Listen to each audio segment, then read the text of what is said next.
Is XRP a security?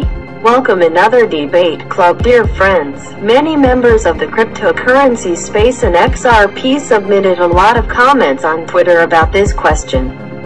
And today we try to say our conclusion. We very respect your opinions and will be happy to know your verdicts.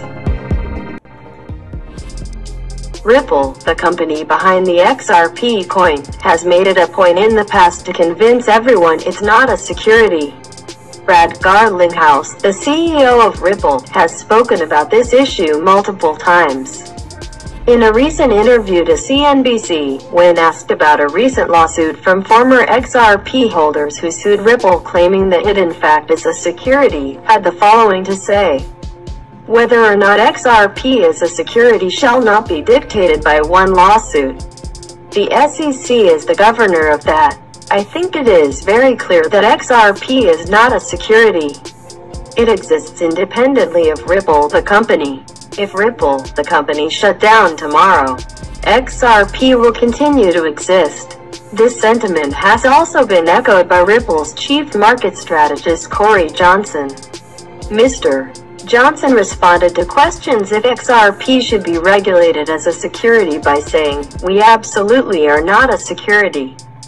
We don't meet the standards for what a security is based on the history of court law. Most lawmakers look back to the Howey test when determining if something is a security or not. This test has been created by the Supreme Court for determining whether certain transactions qualify as investment contracts. If so, then under the Securities Act of 1933 and the Securities Exchange Act of 1934, those transactions are considered securities and therefore subject to certain disclosure and registration requirements."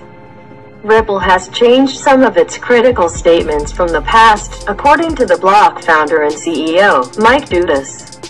Dudas did thorough research on the company, citing Ripple's stance on key arguments related to the company and its cryptocurrency.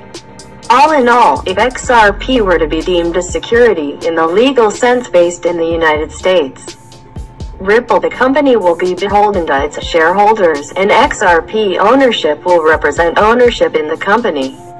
It will also put it into a classification that would make it incredibly difficult to fulfill its actual purpose of providing cross-border liquidity due to the entirely separate legal framework around securities. Yet, the biggest argument to calling it a security is XRP's level of centralization. Ripple own a lot of the cryptocurrency which they designed and originally distributed. Ripple remains centralized in many ways because there is an incredible amount of XRP on Ripple's hands, although held in escrow accounts. But the future could be bright for this network if the team behind it is able to push decentralization forward. Is XRP a security? Many members of the cryptocurrency space and XRP submitted a lot of comments on Twitter about this question. And today we try to say our conclusion. We very respect your opinions and will be happy to know your verdicts.